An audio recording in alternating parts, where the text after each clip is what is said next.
Okay, they says I'm going live, and I am live, barely.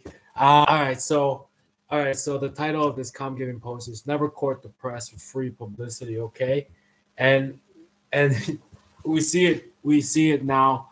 What's happening is, the press, they have a job. They report the news. Okay, so let me finish. So if you court the mainstream press, you have to make news.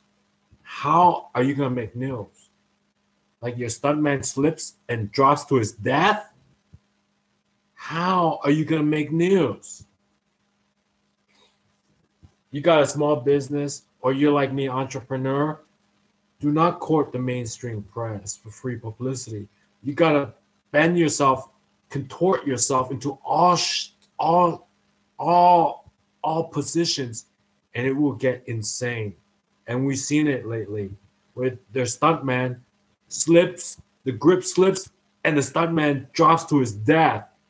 That's trying to court the mainstream press by making news, by contorting themselves.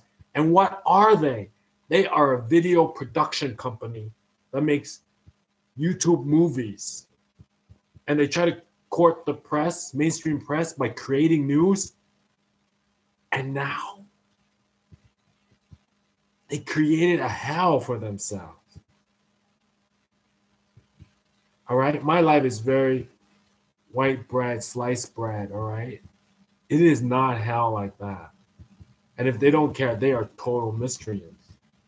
Or else they do care. And it is hell. So, lesson is, do not court the mainstream press.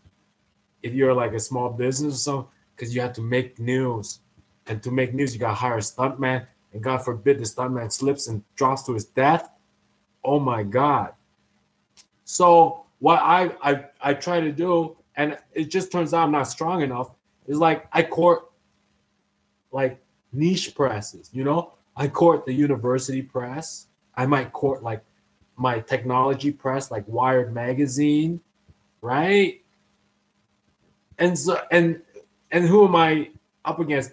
Like my little website is up against a guy who created like a solar cell that can run like forever. It's like, well, AnhTu, we're not gonna run your story because this month this guy just invented like this little tiny solar cell that can power like 1 trillion planets and on a drop of water. I was like, okay. I'll step back. I'll step back for that guy. So I go to this one. Well, this month, this girl, she saved like this village in India with her bare hands. What she did was like she stuffed backpacks of food and she walked back and forth from like Mumbai to this remote village every day feeding people. And she saved the whole village. I said, okay. I'll step back. My website is not strong enough. You know what I mean? So you go to those little website, those magazines, right? For your field, like maybe you own a small business, a plumbing magazine, or maybe if you want to cater to eaters, diners, you go Yelp magazine, or you go to like Travel Advisor, Trip Advisor, or you go Condé Nast, whatever they eat, right? And then it's like, well, you know what? You're pretty good, but this month, this guy, he created this thing, like he baked a rhinoceros, and it's like the most incredible meat you ever had on like in existence. I was like, okay, I'll step back. I'll let him go. Right? But when you try to court free publicity, mainstream press, you have to make news. And God forbid your stuntman slips to his death. Oh my God. Then you are in hell.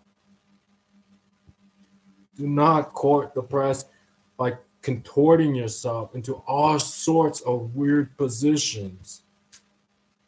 Oh my God, if you slip and fall to your death. Oh my God.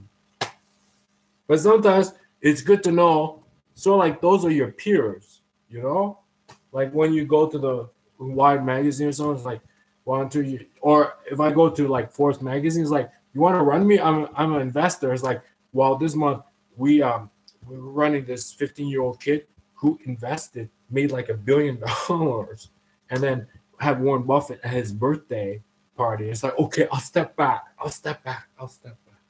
You know? So it's good to know who your peers are out there, right? Just don't get yourself run over. You know what I mean? It's crazy. So never court. Never try to get free publicity. It's awful.